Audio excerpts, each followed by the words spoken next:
Vamos a Cloud.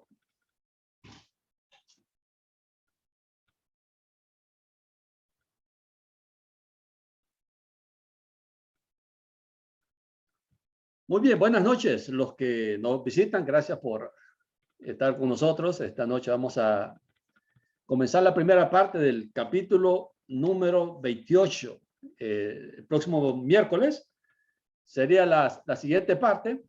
Y luego en 2 semanas sería como una reseña de lo que es en sí el libro de los Hechos, para que podamos tener todo el conjunto de lo que ha sido este tiempo estudiando y viendo lo que el Señor hace o ha hecho a través no solamente de los apóstoles, sino que lo que sigue haciendo a través de la iglesia. Este trasfondo que miran aquí es lo que hoy en día se conoce como la isla de Malta. Los que no han visitado, aprovechen y vean bien el lugar ese. Se mira precioso. Así que vamos a tener que hacer un viaje porque se mira muy lindo, ¿eh? Muy bien, el apóstol Pablo en Malta, Hechos número 28, Hechos 28, y leemos de esta manera. Estando ya salvos, supimos que la isla se llamaba Malta, y los naturales nos trataron con no poca humanidad, porque encendiendo un fuego, nos recibieron a todos a causa de la lluvia que caía y del frío. Entonces, habiendo recogido Pablo algunas ramas secas, las echó al fuego, y una víbora, huyendo del calor, se le prendió en la mano. Cuando los naturales vieron la víbora colgando de su mano, se decían unos a otros: ciertamente este hombre es homicida, a quien, escapado del mar, la justicia no deja vivir. Verso 5. Pero él, esto es Pablo, sacudiendo la víbora en el fuego, ningún daño padeció. Ellos estaban esperando que él se hinchase o cayese muerto de repente, mas habiendo esperado mucho y viendo que ningún mal le venía, cambiaron de parecer y dijeron que era un dios. En aquellos lugares había propiedades del hombre principal de la isla, llamado Publio, quien nos recibió y hospedó solícitamente 3 días. Y aconteció que el padre de Publio estaba en cama, enfermo de fiebre y de disentería. Y entró Pablo a verle, y después de haber orado, le impuso las manos y le sanó.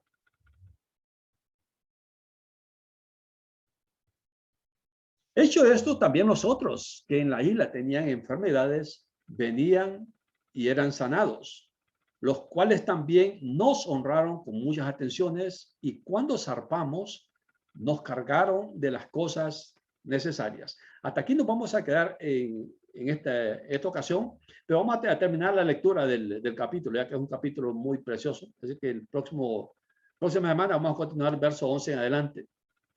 Bien, verso 11. Pasados 3 meses, nos hicimos a la vela en una nave alejandrina que había invernado en la isla, la cual tenía por enseña a Cástor y Pólux. Y llegados a Siracusa, estuvimos allí 3 días. De allí, costeando alrededor, llegamos a Regio. Y otro día después, soplando el viento sur, llegamos al segundo día a Puteoli, donde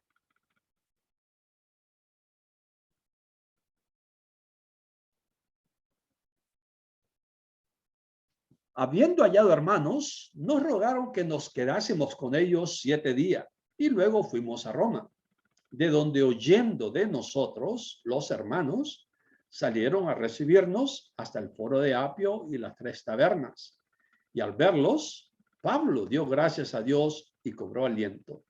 Cuando llegamos a Roma, el centurión entregó los presos al prefecto militar, pero a Pablo se le permitió vivir aparte con un soldado que le custodiase. Aconteció que 3 días después, Pablo convocó a los principales de los judíos, a los cuales, luego que estuvieron reunidos, les dijo: yo, varones hermanos, no habiendo hecho nada contra el pueblo ni contra las costumbres de nuestros padres, he sido entregado preso desde Jerusalén en manos de los romanos.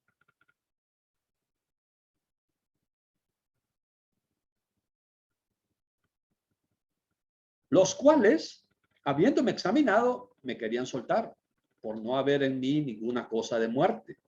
Pero oponiéndose los judíos, me vi obligado a apelar a César, no porque tenga de qué acusar a mi nación. Así que por esta causa os he llamado para veros y hablaros, porque por la esperanza de Israel estoy sujeto con esta cadena. Entonces ellos le dijeron: nosotros ni hemos recibido de Judea cartas acerca de ti, ni ha venido alguno de los hermanos que ha denunciado, ha hablado algo mal de ti. Pero querríamos oír de ti lo que piensas, porque de esta secta nos es notorio que en todas partes se habla contra ella.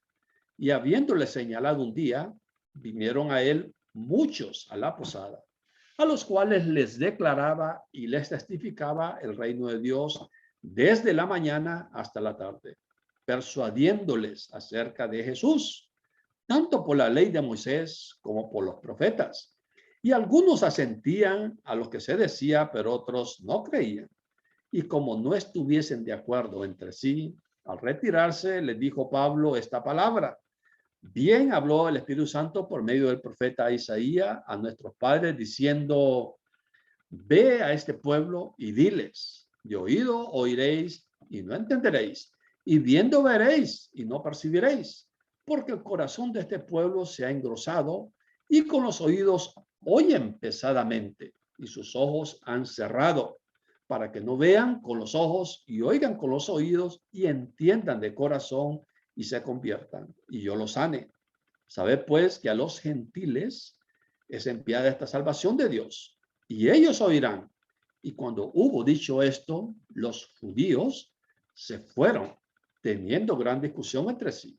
Y Pablo permaneció 2 años enteros en una casa alquilada y recibía a todos los que a él venían, predicando el reino de Dios y enseñando acerca del Señor Jesucristo abiertamente y sin impedimento. De nuevo, que el Señor añada bendición a su palabra en nuestros corazones para ponerla por práctica y que obviamente podamos no solamente atesorar la palabra, sino hacerla nuestra y que sea ella la que nos guíe en cada una de nuestras acciones. Los libros de la Biblia terminan de forma muy interesante. Ahí aquí en el lado de la pantalla pueden ver varias de estas obras, todas ellas escritas por Alfred Hitchcock. Uno de los ejemplos de estos libros sería, o de los finales de estos libros, sería el libro de Jonás. Simplemente no es lo que uno hubiera esperado en cuanto a cómo los libros de la Biblia terminan, ¿verdad? ¿Cómo puede sentirse cómodo, en el caso de Jonás, un profeta que quiere ver morir a niños inocentes y responderle a Dios cuando es reprendido por ello? Luego están los finales para sentirse bien, como los que encontramos en el último capítulo del libro de Ruth. También está el final en disputa del Evangelio de Marcos y el final postdata del Evangelio de Juan. O sea, son finales que uno simplemente no esperaría que ese tipo de final apareciera en esos libros. La conclusión del libro de los Hechos es único de una manera diferente y no responde a algunas preguntas que tenemos nosotros en mente o que nos gustaría que hubiesen sido contestadas. ¿Por qué no hay ningún relato de Pablo ante el César? Obviamente ese fue el motivo por el cual Pablo fue llevado a Roma. ¿Por qué hay relatos de un rescate tras otro que le permiten a Pablo llegar a Roma y luego en el capítulo final del libro no se nos da ningún relato de su juicio y particularmente del resultado de ese juicio? Parecería haber una respuesta fácil a estas preguntas. Lucas completó el libro de los Hechos antes de que sucedieran estas cosas. No puedes escribir sobre lo que aún no ha sucedido, o en forma especial si el Espíritu de Dios no mira necesario revelar lo que va a acontecer al final, porque en ocasiones el Espíritu Santo revela eventos que están por venir, lo que nosotros llamamos eventos del futuro. El Espíritu Santo es especialista en declarar eso. Pero en este caso debemos reconocer que Dios no consideró que un relato de estos eventos fuera esencial para los cristianos. De lo contrario, estos escritos posteriores que contienen estos relatos se habrían incluido en el canon del Nuevo Testamento. Dejando a un lado estas preguntas relacionadas con el tiempo, quedan otras, por lo menos 6 preguntas en mi mente sobre el final de este libro. ¿Por qué, primero, no hay un gran énfasis en el ministerio gentil de Pablo o ministerio general de Pablo allí en Roma? Muy poco se nos dice acerca de lo que Pablo hizo allí en Roma. ¿Por qué hay mucho más énfasis en el naufragio en el capítulo 27 y el comienzo del capítulo 28 que en el tiempo de Pablo en Roma, en el capítulo 28? Tercero, ¿por qué se pone tanto énfasis en Publio y su familia? Sin embargo, ni un énfasis en el César. Número 4, ¿por qué era tan importante para Pablo llegar a Roma cuando ya había una iglesia allí? Recordemos que él ya había escrito el libro de los Romanos antes de su llegada. Número 5, ¿qué logró la visita de Pablo allí en Roma? ¿Cuáles fueron los resultados de su visita allí a Roma? Y sexto, ¿por qué Pablo usó palabras tan fuertes, citando Isaías 6, a responder a los líderes judíos en Roma, cuando su rechazo al evangelio no fue tan unánime ni violento como había sido en otros lugares? Cuando Lucas concluye el libro de los Hechos, deja muchas de estas preguntas sin respuesta. En días pasados hubiera intentado explicar esto diciendo que Lucas tenía la intención de escribir otro volumen o asumió que un tercer volumen estaba en proceso de ser escrito. Ya no creo que esto sea cierto. Ahora creo que Lucas concluyó el libro de los Hechos tal como lo diseñó, con mucho cuidado. El problema no es que Lucas haya dejado cosas importantes fuera de su relato. El problema es que buscamos las cosas incorrectas en lugar de prestar atención a lo que Lucas está tratando de decirnos. ¿Cuál es el mensaje para los primeros lectores de Lucas? ¿Y cuál es el mensaje para nosotros? ¿Cuál es el mensaje que estaba en la mente de aquellos que primeramente tuvieran en sus manos este rollo del libro de los Hechos? Eso es lo que buscaremos descubrir al considerar este capítulo final del libro de los Hechos. Ministerio en Malta. Hechos, los primeros 10 versos del capítulo 21. Simplemente voy a subrayar esto. Noten lo que aparece aquí.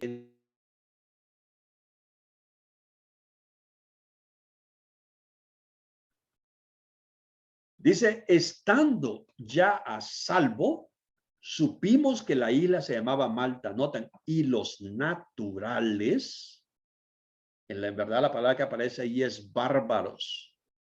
Cuando Pablo habla de que ya no hay bárbaro ni escita, se está refiriendo a este tipo de clase. O sea, aquellos que no eran ni judíos, ni eran romanos, sino que eran de otros lados. Todo eso se llamaban bárbaros desde el punto de vista gentil. El capítulo 27 terminó con los 276 pasajeros a salvo al haber escapado de ese naufragio. Los pasajeros no habrían guardado ropa pesada porque tenían que nadar o remar sobre algún escombro hasta la orilla de la playa. Sabemos que la tormenta seguía rugiendo, por lo que habría habido alta mar y fuertes vientos. Además de esto, estaba lloviendo, y creo que estaba lloviendo mucho. Hemos experimentado muchas tormentas donde es tremendo cuando hay mucho viento y mucha agua. Es muy difícil o incómodo el sentirse cómodo. Nos imaginamos el frío que tendrían todos estos reunidos allí en la orilla. ¿Se acuerdan que cuando Pablo da el consejo de que no deberían zarpar Es porque dice, porque el tiempo de navegación ya era peligroso. Y obviamente está hablando de estos meses como lo que estamos ahora, finales de octubre y noviembre por ahí. La gente local, o sea, los nativos, vieron lo que estaba pasando y vinieron a ayudar. Rápidamente encendieron un fuego para que los temblorosos pasajeros pudieran calentarse. Algunos burladores han objetado que no hay árboles en Malta, o eso he leído. Entonces, ¿cómo podían estar recogiendo leña estas personas? Bueno, fácilmente. Primero, el hecho de que no había árboles ahora no prueba que no hubiera árboles en ese tiempo. Pero más allá de esto, deberíamos simplemente señalar que no se necesitaban árboles para encender un fuego. Noten dónde aparece aquí la isla de Malta, extremo casi al norte de lo que sería Trípoli en Egipto, más ahí, por ahí donde había salido esta nave alejandrina. Al menos que el mar Mediterráneo sea diferente de los otros mares, siempre hay gran cantidad de madera flotando alrededor, especialmente cuando hay una tormenta. Usted vaya a la playa después de una tormenta y va a ver los escombros que quedan a la orilla de la playa, que han sido traídos por este olaje brusco que producen estas tormentas. Y así uno no le parece suficiente. Permítame recordarle que un gran barco de madera acaba de romperse en pedazos. Obviamente, estos 276 venían en un barco grande. Y obviamente todos estos pedazos de madera eran útiles para poder hacer un fuego. Muchas de estas piezas llegaron a la orilla, por lo que los no nadadores, los que no sabían nadar, se aferraron a ellas mientras se abrían paso hacia la orilla. Bien, entonces realmente había leña para recoger. Lo que Lucas llama nuestra atención es que Pablo estaba recogiendo leña cuando fue mordido por una víbora.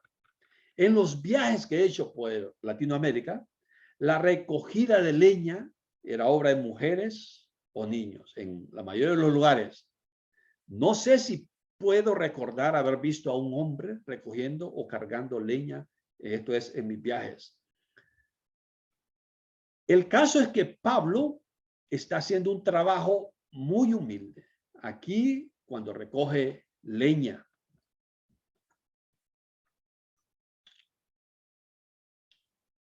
es muy posible que esa fogata haya salvado algunas vidas. Ciertamente calentó a aquellos que estaban helados hasta los huesos. La recolección de leña fue una contribución muy importante al bienestar de los demás. No sabemos si otros recogieron leña o no, pero sí sabemos que Pablo lo hizo. O sea, el apóstol Pablo condesciende a poder recoger leña. La víbora probablemente estaba en un estado algo inactivo cuando fue recogida con la leña. El calor del fuego, el calor de las llamas, despertó a la víbora y ésta mordió la mano que la sostenía, clavando sus colmillos en la piel de Pablo. Hoy en día probablemente llamaríamos a esta víbora tres pasitos. En tres pasitos se podría esperar que el mordido cayera muerto. Creo que hay algo ahí en Dominicana que le dan a los ratones o algo así, que llaman tres pasitos, ¿eh? Que no da tres pasitos y esa, lo que sea, ya queda ahí, ya queda muerto. Los nativos conocían a sus serpientes y cuando vieron a la víbora sujetarse a la mano de Pablo, estaban seguros de que estaría muerto en unos momentos. O sea, no era una serpiente común. Ellos sabían qué tipo de víbora se le había sujetado al apóstol en sus manos. Ellos razonaron que mientras Pablo había escapado de la muerte en el mar, la diosa de la justicia había elegido traer la retribución apropiada matándolo de esta manera. Seguramente razonaron, Pablo debe haber hecho algo muy malo y ahora iba a pagar por ello. Pablo simplemente arrojó la víbora al fuego mientras los nativos miraban con gran interés. Con el paso del tiempo se dieron cuenta de que la mordedura o la picadura de la serpiente no tenía ningún efecto adverso en Pablo, por lo que ellos cambiaron de opinión. Este hombre no estaba siendo castigado por los dioses. Él era un dios. A diferencia de los nativos de Listra, estas personas aparentemente no intentaron adorar a Pablo. Recordemos que cuando vimos ahí que Pablo y Silas llegan a Listra, o Pablo y Bernabé, perdón, ellos decían, dioses en forma de hombre han venido. Y el sacerdote del culto de ellos trajo toros y guirnaldas y quería ofrecer sacrificios a Pablo y a Bernabé. Y Pablo obviamente rasga su vestido y dice, de esto quiero que ustedes se aparten, porque nosotros somos hombres igual que ustedes. Y entonces cuando escucharon esto, bueno, ya que tú eres hombre, entonces agarraron piedra y lo apedrearon. O sea, los extremos que muchas veces la gente ignorante va, ¿eh? El punto aquí parece ser que el incidente con la serpiente le dio a Pablo una audiencia mucho más atenta y le dio credibilidad al evangelio. Uno no puede imaginar a Pablo estando con esta persona durante 3 meses y no compartiendo el evangelio con ellos. Vimos que el barco invernó allí 3 meses. Pero este no es el único milagro que tuvo lugar en esa isla durante la estadía de Pablo. El barco encalló cerca de los campos, propiedad del gobernador de la isla. Este hombre, cuyo nombre era Publio, era representante de Roma allí en Malta. Qué grupo tan increíble, grande, para venir sin ser invitado a cenar durante 3 días. Había llegado a la casa de este hombre. Providencialmente, Publio era probablemente el único hombre en la isla lo suficientemente rico como para manejar tal multitud. Pablo se enteró de que el padre de Publio estaba enfermo y fue a verlo. Después de orar, Pablo puso sus manos sobre este hombre y lo sanó.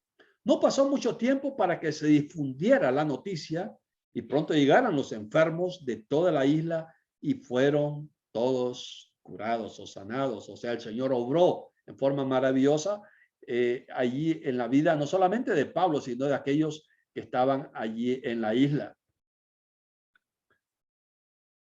Estas curaciones o estos milagros, además del incidente de la víbora, le habrían dado a Pablo una credibilidad que probablemente habría abierto las puertas para la evangelización entre estas personas, pero Lucas no elige discutir nada de esto. En cambio, escriben que cuando se estaban preparando para partir de Malta hacia Roma, la gente les proporcionó generosamente todos los suministros que ellos necesitaban. ¿Cuál es la conexión para nosotros entre la serpiente, los enfermos y los suministros? Es una pregunta para poder razonar.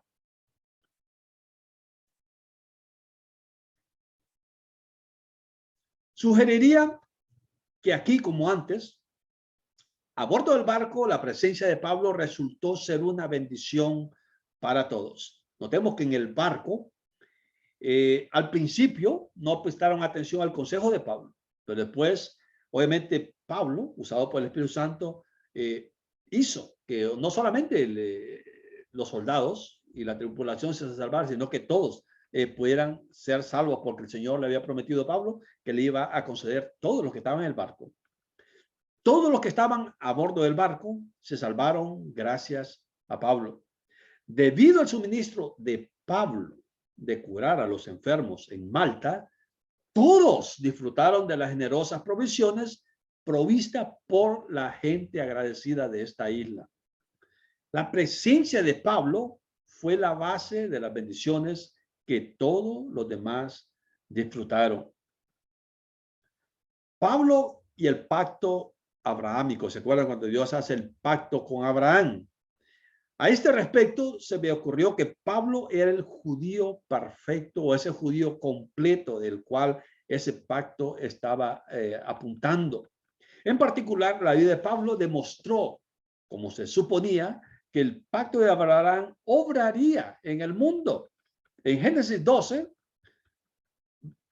verso 1 y 3, del 1 al 3 dice, pero Jehová había dicho a Abraham, vete de tu tierra y de tu parentela y de la casa de tu padre a la tierra que te mostraré, y haré de ti una nación grande y te bendeciré y engrandeceré tu nombre y será bendición.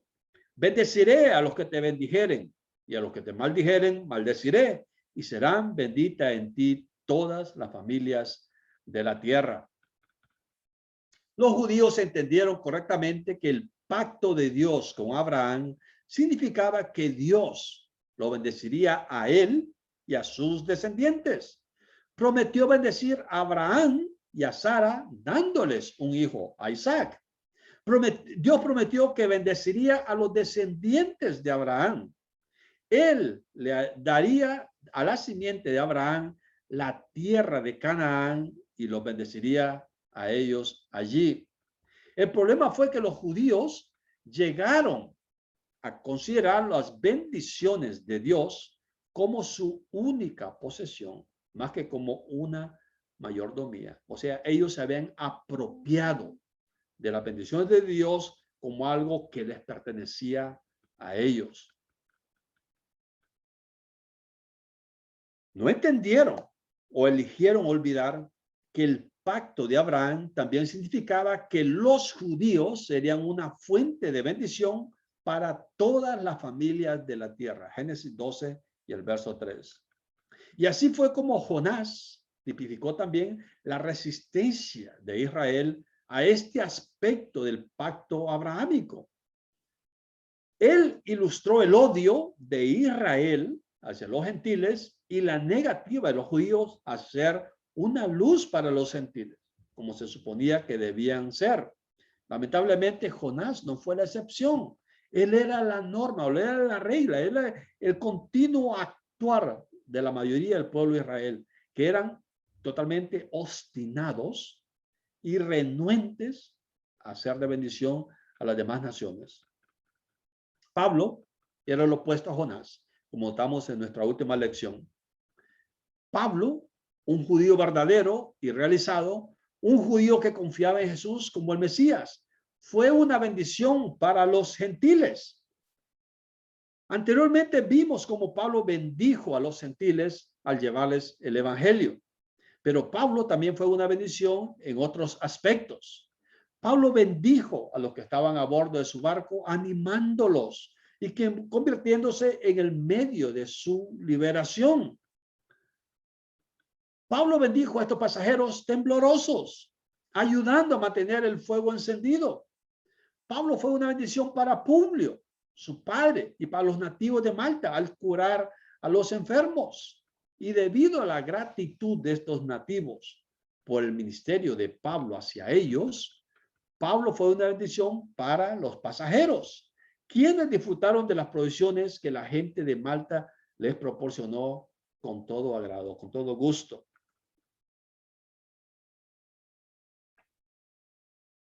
No sé si alguna vez han sido el objeto para que otros gocen de bendiciones por el simple hecho de usted estar presente. En más de otra ocasión yo he visto que yo he sido el objeto de ser agraciado o de ser tomado en cuenta por andar con alguien que obviamente es importante o por conocer a alguien. Y obviamente esto es lo que estaba pasando aquí. La mayoría de estos que iban en el barco eran prisioneros. Jamás se les había pasado por la mente las finas atenciones que iban a recibir, no solamente de Publio, sino de todos estos nativos de Malta. Y todo ello por el simple hecho de estar en la compañía del apóstol Pablo. Esta es la forma correcta para que un judío entienda y aplique el pacto de Dios con Abraham. No fue una excusa para menospreciar a los gentiles, sino un incentivo para servir a los gentiles y ser una bendición para ellos. Lo mismo sucede con nosotros, queridos. Hemos sido bendecidos por el Espíritu Santo, por Dios, a través de la obra de Cristo, para venir y conocerle a Él una bendición que el Señor ha hecho con nosotros. Y esa bendición debe ser compartida y ministrada y regada, dada por gracia, así como por gracia nosotros también la hemos recibido. ¿Y qué mayor bendición puede ser un hijo de Abraham para los gentiles inconversos que hablarles de la salvación que Dios ha provisto a través de los judíos, es decir, a través de Jesús? Muy posiblemente el énfasis que Pablo podía hacer al mostrar no solamente la gracia, sino el obrar de Dios a través de él. Para que no piense que el pacto abrahámico no es instructivo para los cristianos, lo cual seguramente lo es, en este sentido de ser una bendición para los demás, particularmente para los incrédulos, permítame recordarle este pasaje en 1 Corintios 7, versos 13 al 14. Dice, y si una mujer tiene marido que no sea creyente y él consiente en vivir con ella, no lo abandone, porque el marido incrédulo es santificado en la mujer y la mujer incrédula en el marido, pues de otra manera vuestros hijos serían inmundos, mientras que ahora son santos. Aquí la palabra santo no está hablando de salvación, sino está hablando de esos recipientes de las bendiciones de Dios. Donde hay un creyente, las bendiciones de Dios lo acompañan. Independientemente haya o no necesidad, haya o no abundancia, haya o no escasez, somos bendecidos, o el objeto de la bendición de Dios al nosotros tener al Señor Jesucristo. Él es nuestra herencia, Él es nuestra bendición. En Efesios, cuando Pablo está hablando acerca de que hemos sido bendecidos con toda bendición, está hablando de esta, de nuestra relación con Cristo. Y el simple hecho de que Cristo muere en nuestros corazones, eso pasa a ser de bendición, aunque muchas veces no lo notemos, a aquellos que están en nuestra compañía. Y debe ser así aún también en nuestros hogares. Como representantes de Cristo, comportarnos como Cristo se comporta y comportarnos como Cristo desea que nosotros nos comportemos. Y obviamente para ser de bendición. No estoy seguro de entender exactamente cómo funciona esto, pero estoy seguro del hecho de la presencia de Dios en su pueblo debería resultar en una bendición para aquellos que están alrededor de su pueblo. Es Dios el que se encarga en bendecir. Es Dios el que se encarga de salvar. Es Dios el que se encarga de hacer su obra. Es la obra suya, es la iglesia suya, es el ministerio suyo a través de nosotros. Y por eso muchas veces hay que hacernos a un lado y que el Señor en verdad nos use para su gloria. Me pregunto, ¿cuántos se alegran nuestros vecinos y compañeros de trabajo de tenernos cerca? Sabiendo que las bendiciones de Dios de alguna manera fluyen a través de nosotros hacia ellos. Podríamos hacer una pregunta retórica. ¿Conocen tus vecinos que tú eres creyente? ¿Han visto en ti a la persona de Cristo y han visto en ti algo distinto que los separe de ellos? Debería ser así. Obviamente, parte de eso implica este hecho de que la bendición de Dios se manifieste.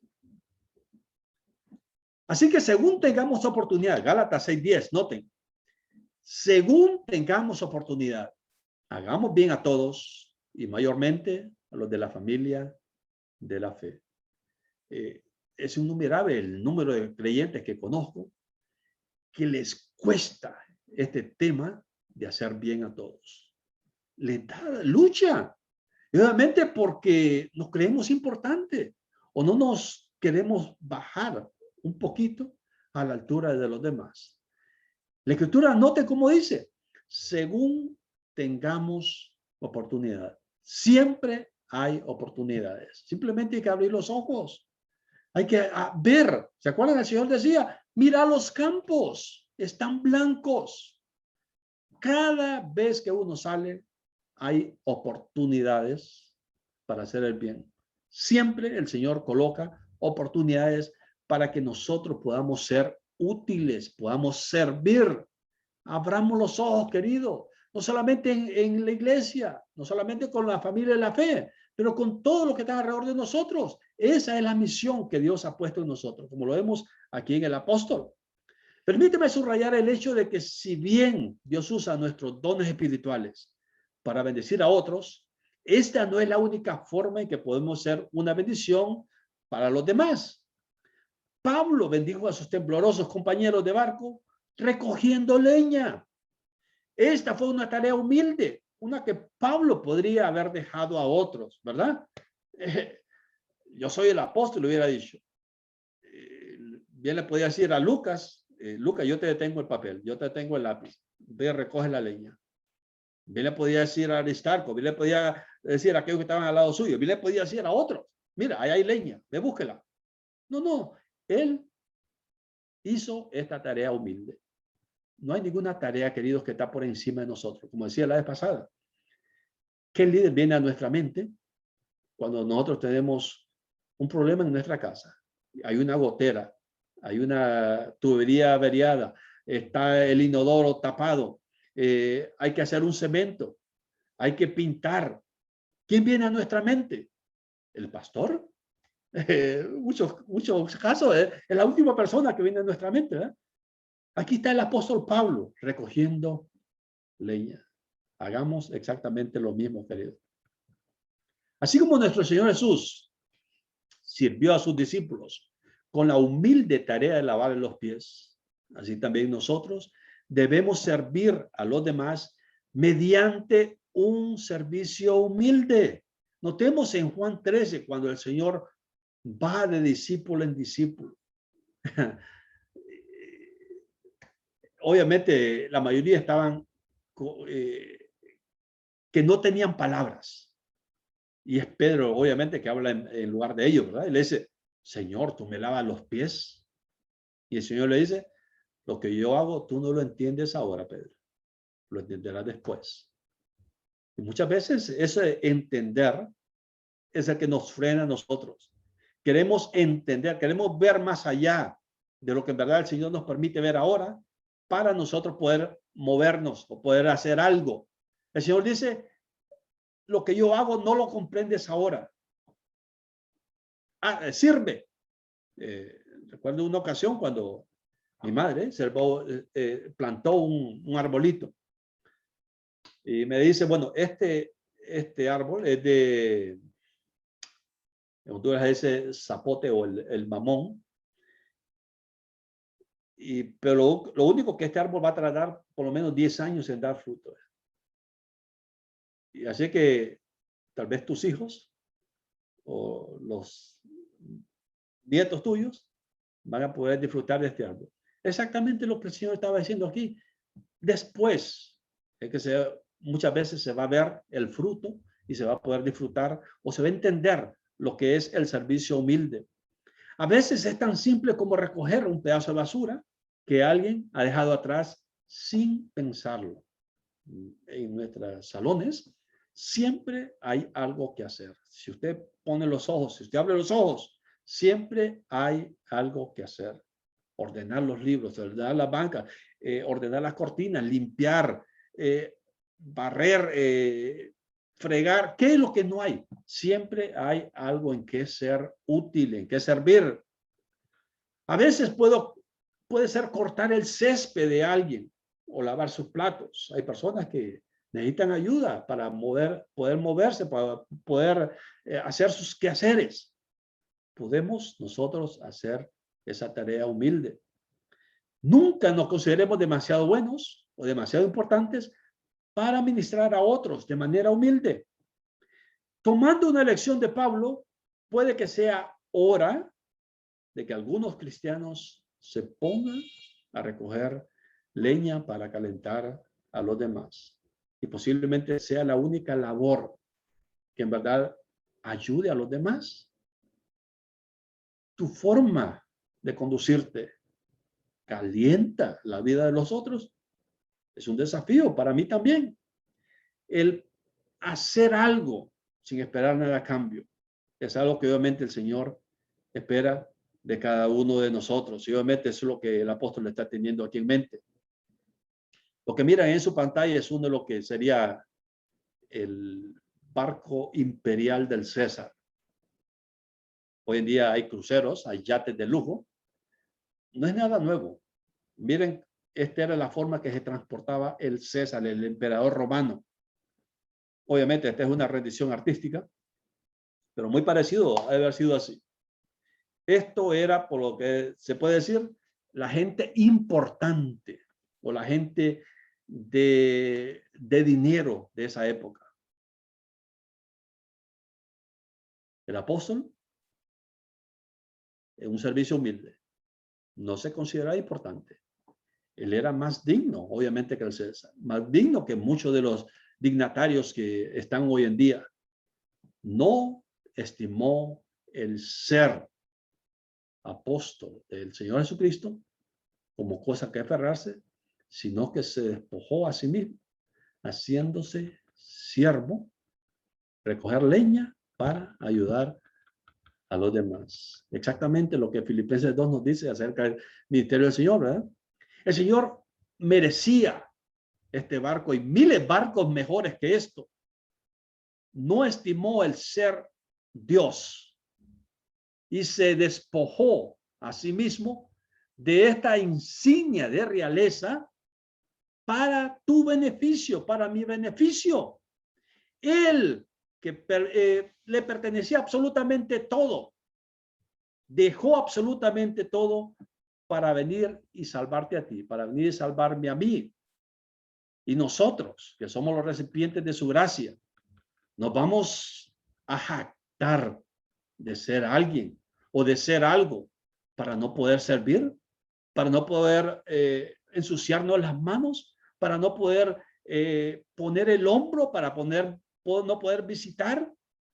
Queridos, nuestra misión está frente a nosotros. El Señor dijo, si vamos a la cárcel, lo estamos haciendo para Él. Si damos un vaso de agua, lo estamos haciendo para Él. Si damos comida, lo estamos haciendo para Él. Si vestimos a alguien, lo estamos haciendo para Él.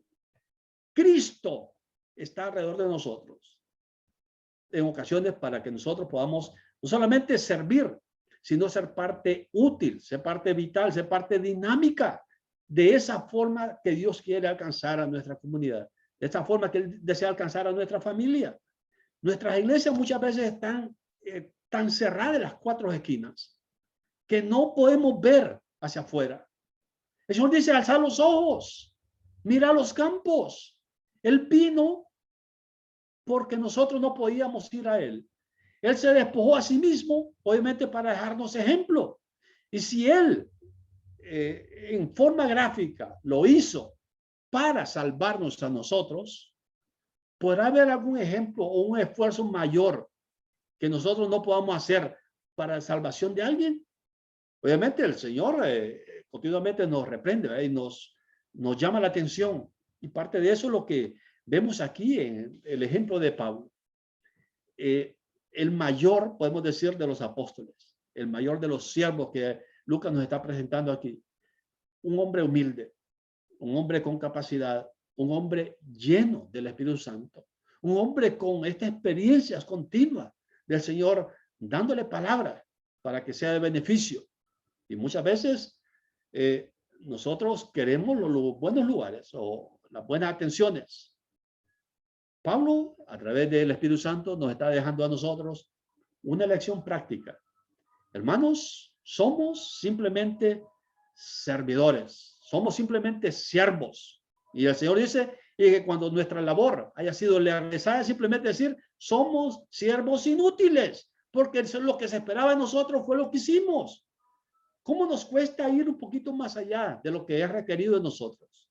El Señor obviamente espera que continuamente nos pongamos ante sus pies y hacer más allá de lo que se requiere de nosotros, para su gloria y honra y el bienestar de su iglesia, el bienestar también de tu alma. Quiera Dios que el Señor le bendiga en esta noche, queridos, para su gloria y honra. Amén. Amén, amén. Muchas gracias. Hoy ha sido